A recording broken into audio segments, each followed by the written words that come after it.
Hi, my name is Mina. Welcome to Kids Talk Church History, a one-of-a-kind podcast where kids investigate the history of the church. Over 2,000 years ago, Jesus said, "I will build my church, and the gates of hell will not prevail against it." Has he kept his promise? How has Jesus built and preserved his church against all odds? Come with us on a trip through history to find the answer, here on Kids Talk Church History. In 1535, the writings of Martin Luther had spread to France, and many people were happy to discover that salvation is by grace alone, through faith alone. King Francis I was initially tolerant of these people, but when some of them hung posters throughout Paris, including one in the king's bedroom door, Francis reacted sharply and started to punish those who followed Lutheran teachings. A young man named John Calvin, who had been working with a friend on a fiery speech on the need of a reformation in the church, decided to escape.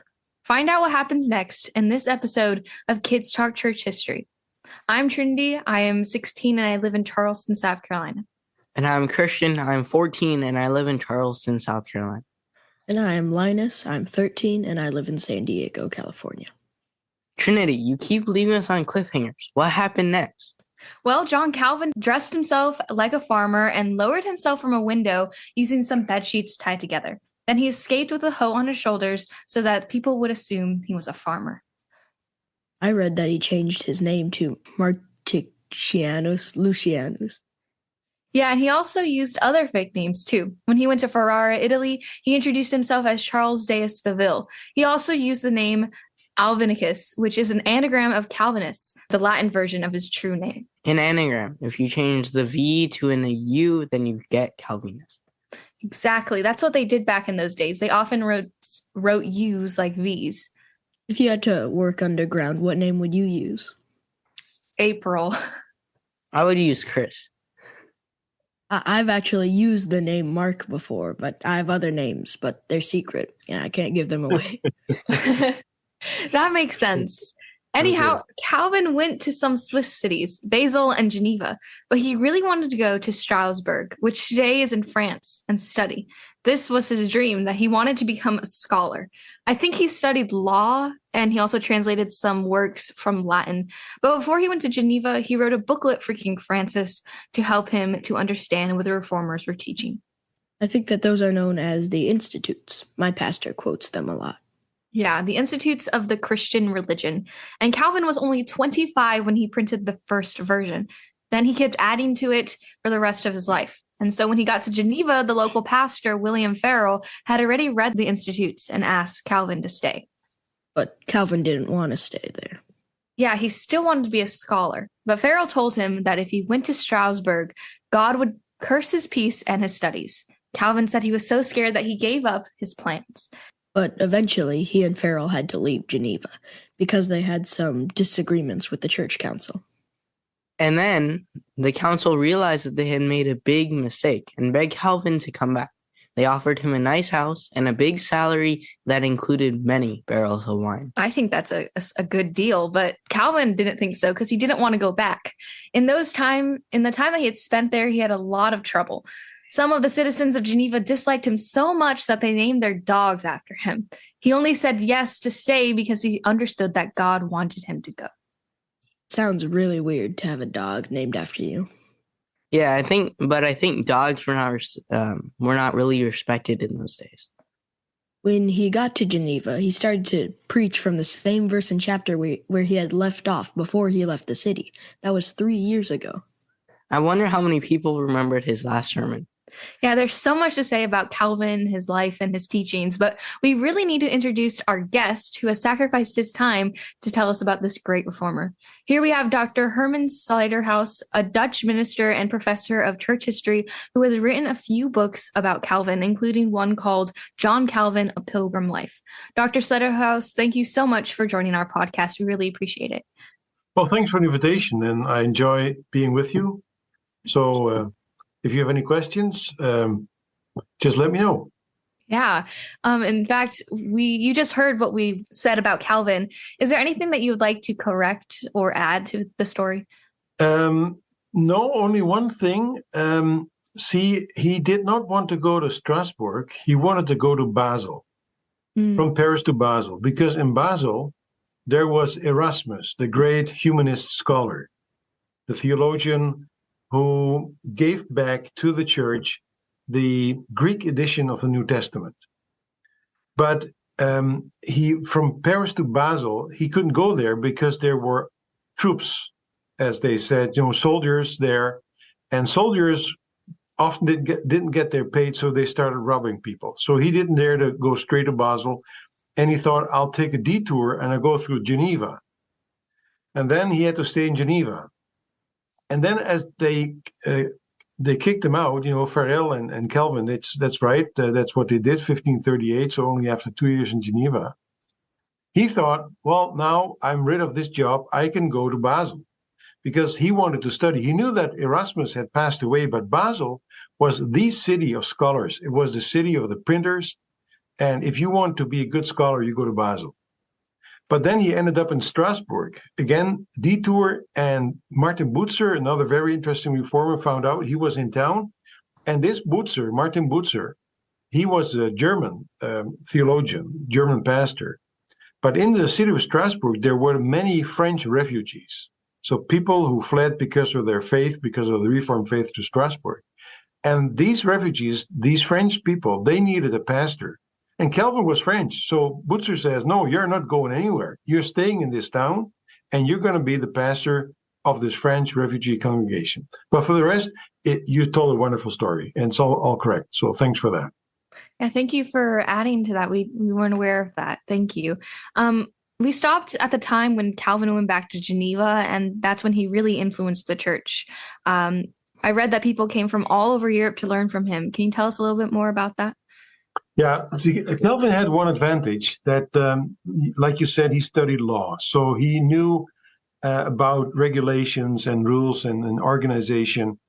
And so he organized the church. And that was quite spectacular because he said, a free church in a free city. So free church means no interference of the government. This is the church is independent. And he made rules that was a new phenomenon. So people came there. That's one thing. They said, we have to organize church also, because in the Netherlands and in Scotland and other countries, Hungary, there were Reformation movements, and they needed to reform the church, reorganize the church. How do you do that? And they went to Calvin and said, well, your model is very interesting for us, so we'd like to use it. And you can still see that. If you go to Hungary in Eastern Europe, or you go to some Italian cities, or you go to Scotland, and if you're welcome to come to the Netherlands, you see Calvin's system still works. So that was one thing why people came. Then they came to see the city of Geneva, because this city was special. It was clean. There were no beggars. There was a good system of helping the poor, the deacons, as we know from the church today. So Calvin worked it out. So it was a very special place. It still is a nice place to go to. It's gotten very expensive. So it's for tourists like you and me. It's very expensive to go to Geneva. In those days, people just wanted to see it. What is the city? He was very attractive, even to non-Calvinists. So even people that did not agree with him were impressed by the way he organized things. Yeah, you mentioned Calvinists, and I think that when people think of Calvinists, they just automatically assume people who hold to the teaching about predestination, which is God chose his people from the foundation of the world to be elect. But that's not something Calvin invented, correct? And it wasn't even his main teaching. Can you explain a little bit more about all that? Sure. First of all, it's awful to be a Calvinist. That's the impression. Calvinists are boring. They always want to have arguments and fights. They have only one doctrine, and that's predestination, making God a tyrant, and all these ideas. So I've come across these misunderstandings all over the world, and I'm kind of a missionary to try to change that. First of all, the doctrine of predestination is not something like fate or so. No, it's God's choice of giving salvation to people who had chosen for damnation. So it's a message of grace, and it's a message of comfort. It was a message of comfort for Calvin. He did not invent it. Predestination is in the scriptures. You find it in the Old Testament. God elected Israel. You find it in the New Testament. If you read the letters of Paul, it's all over there. You find it in the Catholic Church before Calvin's days, in the doctrines of Thomas of Aquinas. So Calvin did not invent it, but he wrote it down in a very clear style, not to make people confused. Am I saved? Am I not saved? Am I elect, not elect? I am predestined or not? But to give them strength, to give them comfort, to give them the certainty of faith. And the idea behind it is, if faith, if salvation is completely God's choice, you don't have to worry about things you need to do, need to accomplish, about kind of things that you have to do in order to enter the kingdom. It's all God's grace, and that gives comfort to people who know they still do sins, even if they are believers. So the doctrine was not meant to confuse people, but to give them certainty of faith and to give all praise to God. Because, if salvation would be like 95% it's God's choice, 5% is my choice, then you would reduce the glory of God with 5%. And you would build in some uncertainty, because how do I know for sure that I made these 5%? It's better to leave it all for 100% to God. You give him all the glory and you got your certainty. It's quite easy. I can't understand why people do so complicated about it. In a past episode, we've talked about Luther. Can you explain the differences between Calvin's teachings and Luther's teachings? Yes. There are not so many differences. First thing, it's important to see that they are from different generations. Luther was born 1483. Calvin was born 1509. So when Calvin published his Institutes, Luther had only 10 more years to live. Second difference, Calvin could not read German. Luther could not read French. So they could read each other's work written in Latin, but not the German works of Luther, not the French works of Calvin. Third, they never met. See, nowadays, you would get on a plane, get on a bus, get on a train, take your car, ride down from Geneva, drive from Geneva to Wittenberg, sit down and talk with each other. In those days, it was just impossible. So they never met. But we know that Calvin was very fond of Luther's message. But he added something to it. See, Luther rediscovered the message of grace. So let me put it this way, Luther restored the relation with God, what we call justification. So the doctrine that it is right between you and the Lord because of the work of Christ. That's the basic. That's the fundament. And after that came Calvin and said, wonderful, I build on that further, and I add the doctrine of sanctification. So if your relationship with the Lord is right through grace, then you live accordingly. So Luther laid the foundation of justification, and Calvin built on top of that sanctification. The only point of difference is on the doctrine of the Lord's Supper. And that is a little complicated. Do you have time to explain, or are you into it so I can explain that briefly to you?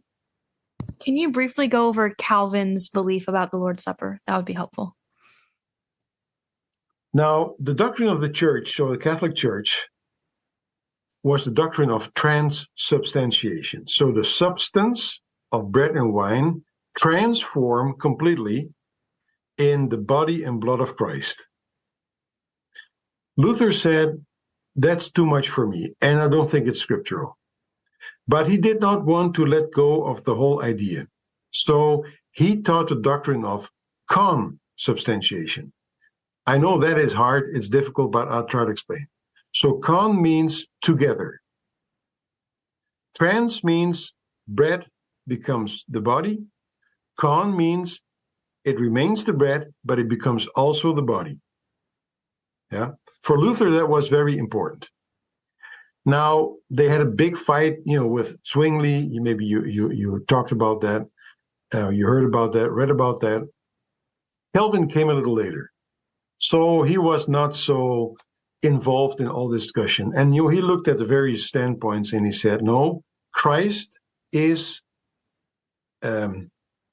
present in the Lord's Supper, but he's not in the bread, he's not in the wine, but he's present through the Holy Spirit. And that was what I think, a great solution to the whole debate. But since they never met, they didn't talk about that.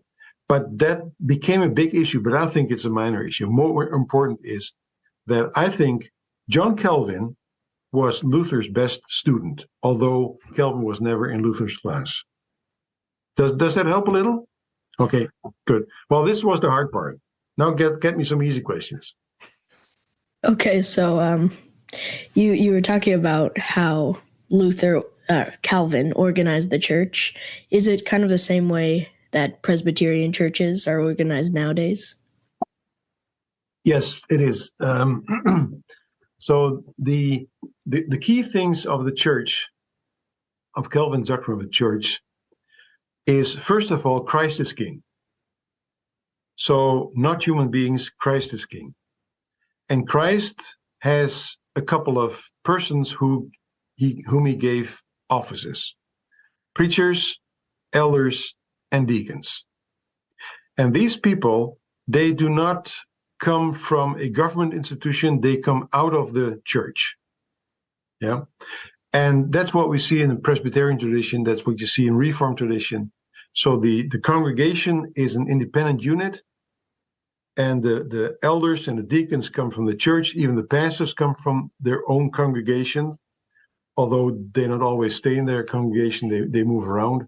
But that's the idea. And what I think is very important is it's a little political term, but the democratic notion in the church. So every confessing member of the church has a say in things. It's not that we have like CEOs or managers or a board or things like that. No, we're all on the same level, but we all have different tasks.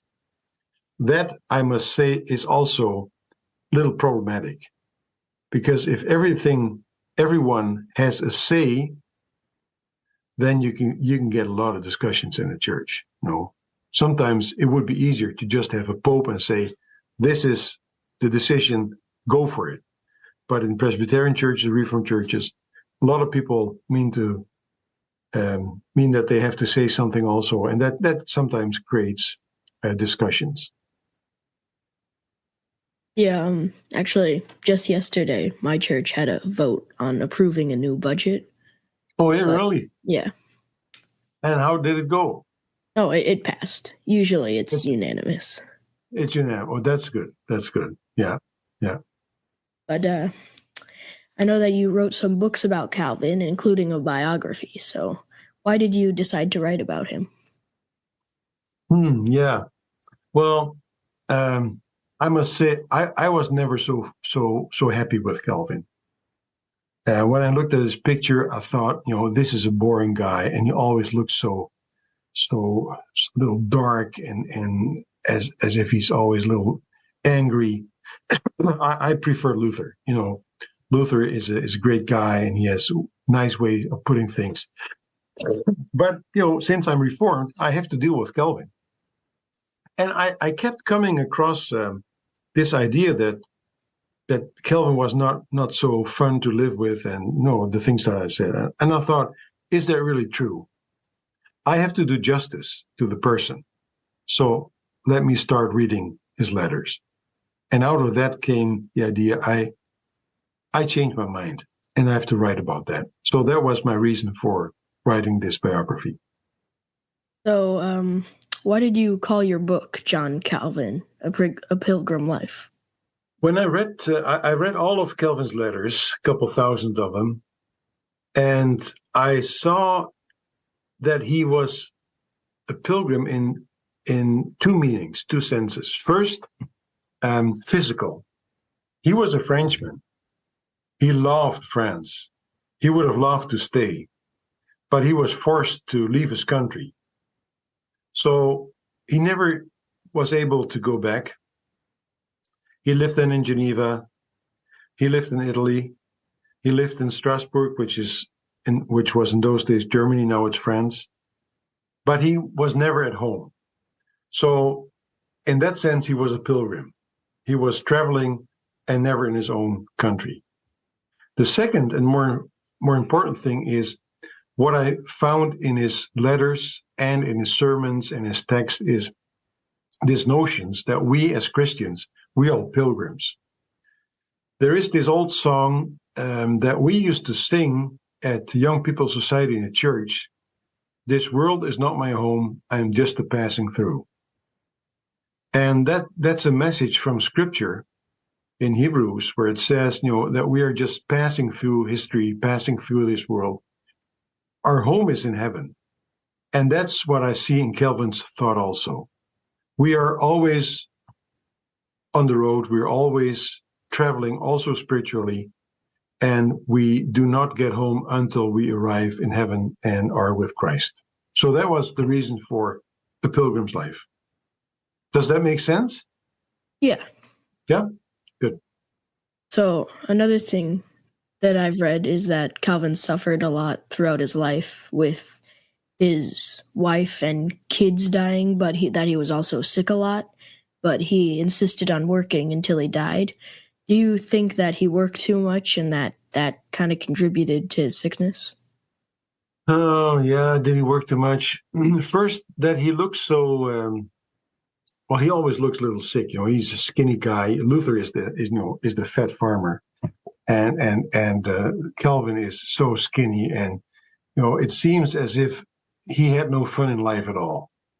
But the issue is that he loved eating, he loved drinking, but he couldn't stand it because his stomach got destroyed in high school. So he went to a high school that was a very good high school when it comes to lessons. But the cooking at high school was awful, so it destroyed his stomach. He went through a lot of suffering. He had a lot of pain. He had a lot of sadness. His mother died when he was still young. His father got in an argument with the church. And then he married finally, and they weren't married for long because his wife died at a rather early age. She had two children that were really a problem by the way he behaved. Then he was treated as an enemy in Geneva. So that is one part of why he suffered so much. The other part is, did he work too much? I don't know. I don't know if that is so. He did an awful lot of work. He did a lot of preaching.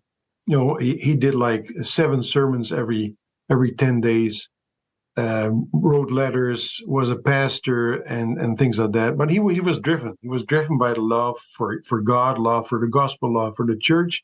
But he did take a break once in a while. That's what many people don't know.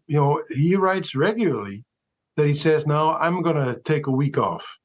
And then he would go, after Sunday morning service, he would go into the mountains, just relax, do some reading, and take a break. And you can take a break. In Geneva, you can see the Alps, you can go into the mountains, you can go into the woods. He did work hard. I don't know if that was the cause for his rather early death. I think it has more to do with his physical situation. But yeah, he loved his work, but it didn't kill him. Do you have a favorite story about Calvin's life? The favorite story about Calvin's life? Well, you mentioned already those enemies of him that called their dog Calvin. And in those days, and I think Trinity said that dogs were not so much appreciated. So you could kick your dog and then you would say, Calvin, get out of here. So that's what people did. An anecdote, some special story. Yeah, I just mentioned that he once in a while, took a few days off, and then he writes that he would go across the Lake of Geneva. So imagine this: after the Sunday morning service, Calvin takes the boat to cross the lake. Now, the idea for some is that he went sailing every Sunday afternoon. No, so a sailboat and Calvin hanging over the side of the boat, trying to get the sail straight, and his long beard, in the water. That was not the idea. So he used the boat as a ferry to come across. But for some people in Presbyterian and Reformed and Puritan circles, it's very hard to imagine that Calvin would on Sunday, go on a boat. I was brought up not to do that. We wouldn't do that. You could ride your bike, but you would not take public transportation. So there are also people. So part of the folks say, "Oh, I don't have to go to church on Sunday. I can go sailing." Calvin went sailing every Sunday. Well, that's not true. And others say, "Oh, that must be a myth because it never happened," but it did happen. So it learns me to listen carefully to what someone said, to what someone did, and to understand the person, he or she, in his or her context. So that's one of the stories. And maybe a more thrilling story is, and that really struck me, Calvin was a very emotional guy. He is not the guy from the pictures, the immovable, who would be very harsh and rough and well, all these characteristics. He writes often about his sorrows, about his sadness, about his tears. And what I found most striking is when he writes about a friend that has passed away, and then he writes to a colleague, and he writes about this friend that died and says, "I have to stop writing because I cry so much, I can't write now." So emotional. And so I can only encourage you and everyone who hears or sees this, just read Calvin. Institutes is okay for systematic theology, but read his letters, read part of his sermons, and you will learn a lot from him. I heard somewhere that Calvin might not have been happy to hear people say, "I am a Calvinist." What do you think about that? Yes, Luther was not happy with people calling themselves Lutherans. And Calvin said, we are Christians. We're not Calvinists. I did not go on the cross for you. So don't call people who adhere to my doctrine Calvinists. So he was not happy with Calvinists. And in fact, the name Calvinist was invented by his enemies. So in the meantime, we took it up as a name that gives us some pride, whether that's good or not. But Calvin himself, he said, no, if you want to call the people who follow the Bible and read my institutes, call them Christians, but not Calvinists. How important for the church was Calvin in general? Yes, well, I can say very important, but that will not be enough for an answer. I think he helped the church to see that justification and sanctification go together. He helped the church to see that for pastors, a very thorough training is necessary, that for preaching, you have to know Hebrew and Greek to read the Bible in the original text. He was important in helping us to see that every church needs good regulations in order that this kingship of Christ can be secured. He was important in reaching out to people of other opinion. He was very ecumenical in the sense that even if you said things different than he did, he wanted contact. So he sought contact with the people that came after Zwingli. He even tried to get a conversation with the the Catholics that were in favor of Reformation. So there are many things to learn from Calvin. And we just need to take the time to read that and adapt it to our situation today. So we're just about wrapping up, so we want to ask you some fun questions. So okay. It was fun for me so far, but just go ahead. Yeah. This is the question that I asked the others earlier. If you had to go underground, what name would you use? I think I would name myself John Wood. In the Netherlands, I don't know about the States, but in the Netherlands, there are millions of people that are called John Wood. So I would not be recognized. That would be the safest for me. Well, we're almost out of time, but before you go, we have 2 questions we ask all of our guests. Yeah. First, how did you become interested in church history? And second, if you could meet anyone from the time of the Reformation, who would it be? I got interested in church history because I had an early interest in history in general. I was born about 2 miles from the German border, and my parents, they are still alive, and I'm thankful for that. They went through the Second World War, and I heard the stories, and I was interested about that. And from this general interest in history came the more special interest in church history. And having been born and living so close to the German border, Luther was closer to me than Calvin. So that's for church history. And then who I would like to meet. Yes, I think I would like a talk with Luther.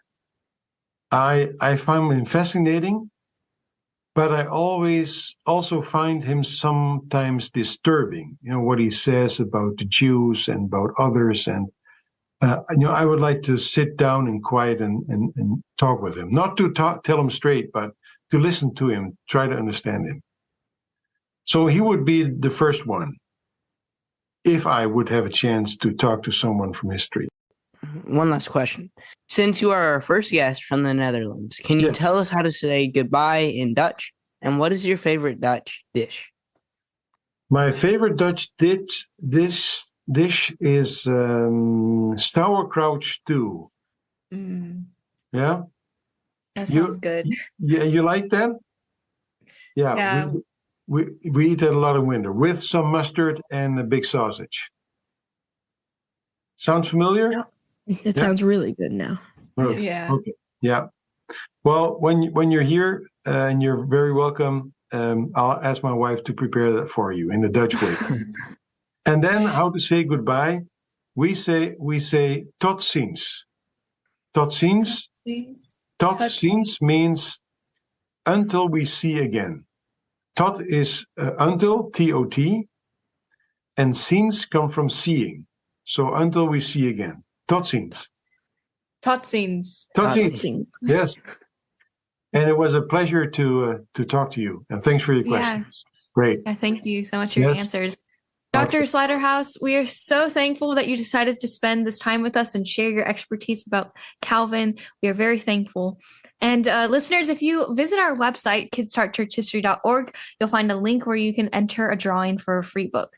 This time, we are giving away Simonetta Carr's book, John Calvin, where you can find a lot more about this great reformer. But if there are any older teens listening to this program, do read Dr. Selderhuis's book, John Calvin, A Pilgrim Life. I'm definitely going to read it.